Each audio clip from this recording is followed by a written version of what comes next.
Hi my dear family, எல்லாருக்கும் வணக்கம். நான் உங்கள் ஆர்டி. நம்ம உடம்புல காஃப் மசில்னு சொல்லக்கூடிய கெண்டகால் சதையை பார்த்தீங்கன்னா நம்ம உடம்போட செகண்ட் ஹார்ட்னு சொல்லுவாங்க. இது எல்லாருக்கும் தெரியும். அதே மாதிரி தான் நம்மளோட கட்டுன்னு சொல்லக்கூடிய வயிறு மற்றும் குடல்லாம் பார்த்தீங்கன்னா செகண்ட் பிரெயின் அப்படின்னு சொல்லுவாங்க. அதனால தான் நம்ம பார்த்தீங்கன்னா வயிறை சரியாக வச்சுக்கல, ப்ளோட்டிங்காக இருக்குது அப்படின்னாலே பார்த்தீங்கன்னா நம்ம ரொம்ப மந்தமாக இருப்போம். காரணம், ரெண்டுத்துக்கும் ஒரு நர்வ் கனெக்ஷன் இருக்குங்க. இந்த மாதிரி இருக்கிறத நம்ம கண்டதை இஷ்டத்துக்கு சாப்பிட்டு வயிறு குடலெல்லாம் பார்த்தீங்கன்னா கெடுத்து பாழாக்கி வச்சுருக்கோம். அதனால தான் நிறைய ஹெல்த் பிரச்சனைலாம் நம்ம நிறைய கஷ்டப்பட்டுட்டு இருக்கிறோம். நம்ம நல்ல ஹாப்பியாக இருக்கிறோம், ஆரோக்கியமாக இருக்கிறோம் அப்படின்னா அதுக்கு முக்கியமான காரணம் இந்த கட்டு தான். அதே மாதிரி ரொம்ப ஸ்ட்ரெஸ்ஸாக இருக்கிறோம், அன்ஹெல்த்தி ஆகிட்டோம், பிரச்சனையோடய வாழ்ந்துட்டு இருக்கிறோன்னா அதுக்கும் இந்த கட்டு தான் காரணம். அப்போ மொத்தத்தில் நம்ம ஆரோக்கியமாக இருக்கிறதுக்கும் அன்ஹெல்த்தியாக இருக்கிறதுக்கும் ஒரு காரணம் எப்படி இந்த வயிறை பராமரிக்கிறத பொறுத்து தான் இருக்குது. இதுக்கு நம்ம என்ன பண்ணணும்? நம்ம பைக் கார்லாம் வச்சுருக்கிறோம். அடிக்கடி நம்ம வாட்டர் சர்வீஸ்லாம் மேலே கழுவுறது துடைக்கிறது எல்லாம் பண்ணுவோம். அதெல்லாம் பண்ணால் கூட வருஷத்துக்கு ஒரு வாட்டி ஆயில் சர்வீஸ் பண்ணலன்னா வண்டி நின்று போய்டுன்னு நமக்கு தெரியும். அதனால தான் நம்ம ஆயில் சர்வீஸ் பண்ணி அதை பத்திரமா வச்சுக்கிறோம். அதே மாதிரி தான் நம்ம உடம்பும். வெளியில் குளிக்கிறோம், ப்ரஷ் பண்ணுறோம், எல்லாம் கரெக்டாக தான் மெயின்டைன் பண்ணுறோம். உள்ளுக்குள்ளே என்ன க்ளீனிங் ஒர்க் பண்ணுறோம் அப்படின்னு பார்த்தீங்கன்னா எதுவுமே கிடையாது. ஏன் அப்படின்னு பார்த்தீங்கன்னா மெடிக்கலில் டேப்லெட் வாங்கி போட்டாலோ இல்லை நாட்டு மருந்துகள் ஏதாவது மருந்து வாங்கி சாப்பிட்டாலோ என்ன ஆகும்னா அதிகப்படியான பேதி ஆகும். நம்ம பாடியில் இருக்க நீர் சத்தெல்லாம் உறிஞ்சினதுனால பார்த்தீங்கன்னா டீஹைட்ரேட் ஆகிடும் பாடி.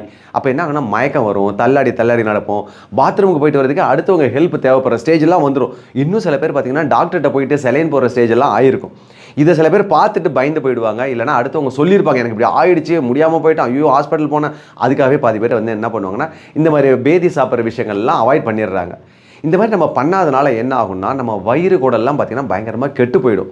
காரணம் என்னென்னா நம்ம சாப்பிட்ற ஃபுட்டு எல்லாத்துலேயுமே பார்த்தீங்கன்னா கெமிக்கல் இருக்குது, கலர்ஸ் வேறு யூஸ் பண்ண ஆரம்பிச்சிட்டாங்க. இது எல்லாம் என்ன ஆகுதுன்னா குடலோட உள்பக்க லேயரில் போய் படிஞ்சிடும். இது படிஞ்சதுனால என்ன ஆகும்னா உள்ள நிறைய நம்ம கட்டு சொல்லக்கூடிய குடலுக்குள்ளே பார்த்தீங்கன்னா நிறைய குட் பாக்டீரியா இருக்கணும். அது இருந்தால் தான் அந்த கட்டு கரெக்டாக இருக்கும், ப்ராசஸ் கரெக்டாக நடந்திருக்கும், டைஜஷனாக இருக்கட்டும், மற்ற நியூட்ரிஷனை எடுக்கிறதா இருக்கட்டும், எல்லாமே அந்த குட் பாக்டீரியா இருந்தால் தான் நல்லா இருக்கும். அதையெல்லாம் பார்த்தீங்கன்னா அது அழிக்க ஆரம்பிச்சிடும். அது மட்டும் இல்லாமல் அது வெளியிலேயே கூட அனுப்பிடும். ஸோ இன்னும் பார்த்தீங்கன்னா நம்ம குடல் மூலமாக தான் அந்த கவர் சுற்றுச்சுவர் மூலமாக தான் நம்ம சாப்பிட்ற ஃபுட்டில் இருக்க நியூட்ரிஷன் எல்லாம் சோர்ஸ் எல்லாம் எடுத்து நம்ம பாடிக்கெல்லாம் சப்ளை பண்ணணும். அதையும் அது எடுக்க முடியாத சூழ்நிலையாடு. காரணம் அதுக்குள்ளே ஒரு லேயர் மாதிரி படிஞ்சு போயிடும். இந்த மாதிரியே நம்ம க்ளீன் பண்ணாமலே இருக்கிறோம் அப்படின்னா எந்த யூஸ் இருக்காது. நம்ம சாப்பிட்ற சாப்பாடு என்ன ஆகும்னா வயிறுக்கு போகும், அதாவது இறைப்பைக்கு போகும். அங்கேருந்து என்ன ஆகுன்னா அது ப்ராசஸ் முடித்து அனுப்புறதுக்குள்ளேயே பார்த்தீங்கன்னா சிறுகுடலுக்கு அனுப்பிடும். சிறுகுடல் என்ன பண்ணும், அதை ஃபுல்லாக டைஜஷன் பண்ணி அதில் இருக்க நியூட்ரிஷன்லாம் பிரிக்கணும். அது பண்ணி முடிக்கிறதுக்குள்ளேயே பார்த்தீங்கன்னா அது பெருகுடலுக்கு அனுப்பிடும்.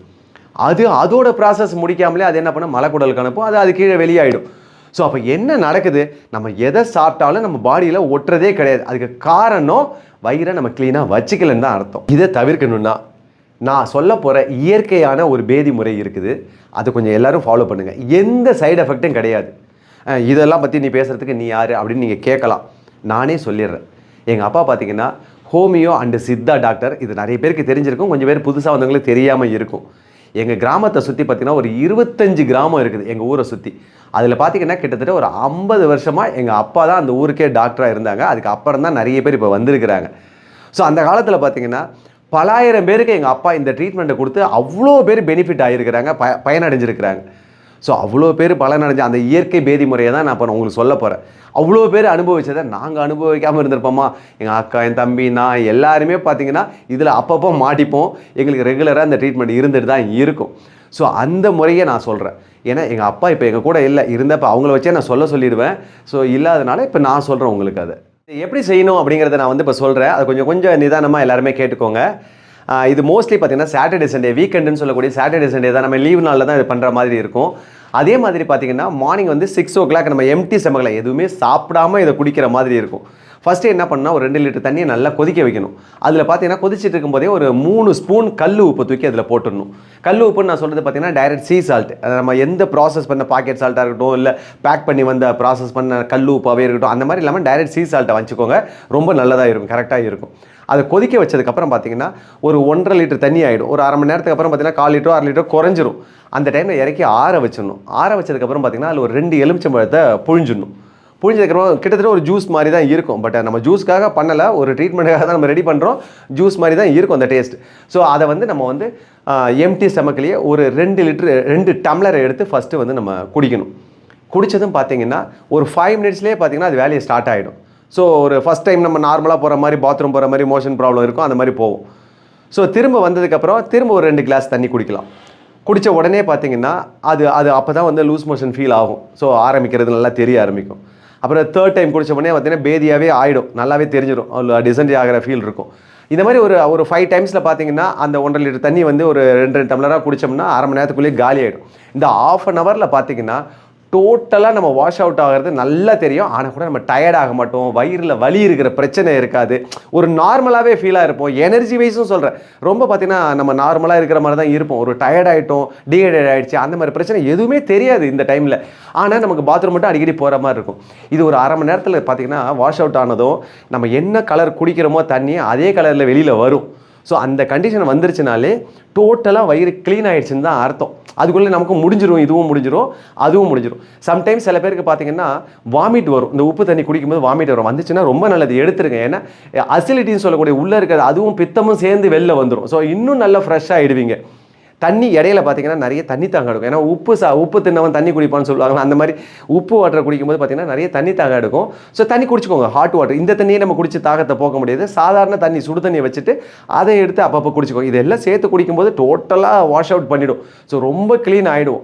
ஸோ ஆனதுக்கு அப்புறம் பார்த்தீங்கன்னா நம்ம உடனே வந்து இஷ்டத்துக்கு திரும்ப சாப்பிட ஆரம்பிச்சிடக்கூடாது, கண்டதை சாப்பிடக்கூடாது. ஃபெர்மெண்டேஷன் ஃபுட்டுன்னு சொல்லுவோம், அதை புளிக்க வச்ச மாவை வச்சு நம்ம இட்லி தோசை பண்ணியிருப்போம் இல்லையா, அதை சாப்பிட்டுக்கலாம். இல்லைன்னா பார்த்தீங்கன்னா தயிரை வச்சு நம்ம வந்து ஊறுகாய் தொட்டுக்கிட்டு சாப்பிட்டு, இது எல்லாமே ஃபெர்மெண்டேஷன் எல்லாம் ப்ராசஸ் பண்ண ஒரு ஃபுட்டாக தான் இருக்கும், புளிக்க வச்ச ஒரு ஃபுட்டாக இருக்கும்.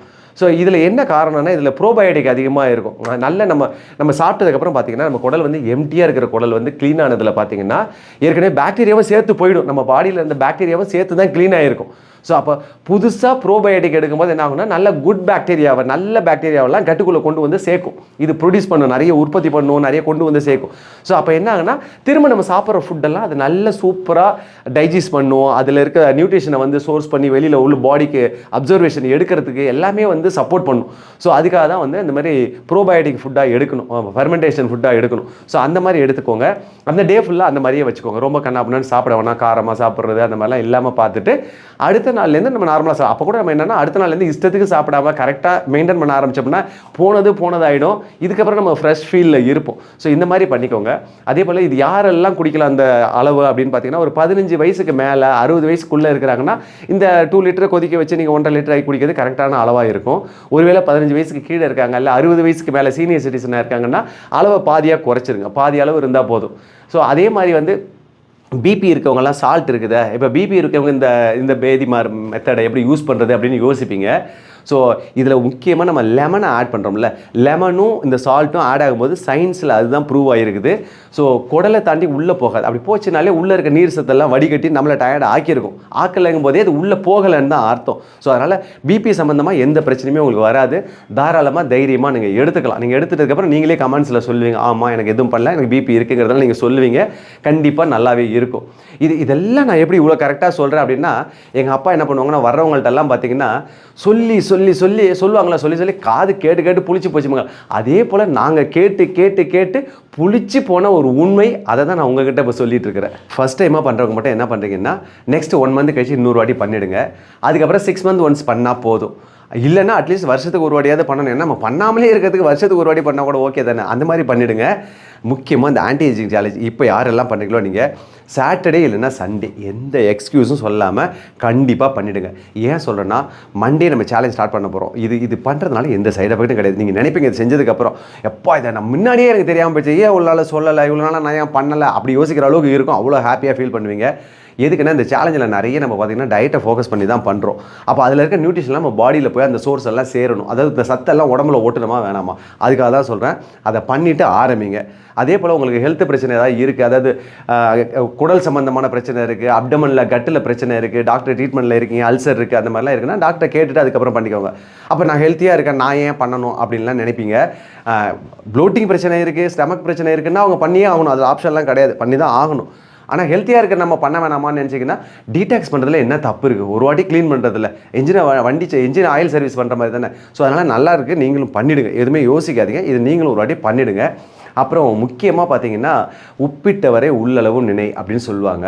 நான் 3 ஸ்பூன் உப்பை உங்களுக்கு கொடுத்துருக்கேன்ல, அப்போ அதுக்கு பலனா நீங்கள் என்ன பண்ணணும், இதுக்கு லைக் பண்ணிடுங்க இந்த வீடியோவுக்கு, அப்புறம் நம்ம சேனலை சப்ஸ்கிரைப் பண்ணிவிடுங்க. அப்புறம் இதை நீங்கள் குடித்ததுனால உங்கள் எக்ஸ்பீரியன்ஸ் இருக்கும்ல, என்னெல்லாம் உங்களுக்கு வந்து பெனிஃபிட்ஸ் கிடைச்சதுன்னு அதை கமெண்ட்ஸில் நீங்கள் போட்டிங்கன்னா அது என்ன ஆகும்னா வருங்காலங்களுக்கு நம்ம போட்டு வைக்கிற விதையாக இருக்கும். இதை பார்த்ததுக்கப்புறம் அவங்க நிறைய பேர் பலனடைவாங்க. அதனால் உங்கள் கமெண்ட்ஸில் ஃபீட்பேக்கை கண்டிப்பாக சொல்லிவிடுங்க. நீங்கள் யாரெல்லாம் லவ் பண்ணுறீங்களோ, அன்போடு பார்க்குறீங்களோ அவங்களுக்குலாம் இந்த வீடியோவை ஷேர் பண்ணிவிடுங்க. Love you all. Thank you so much.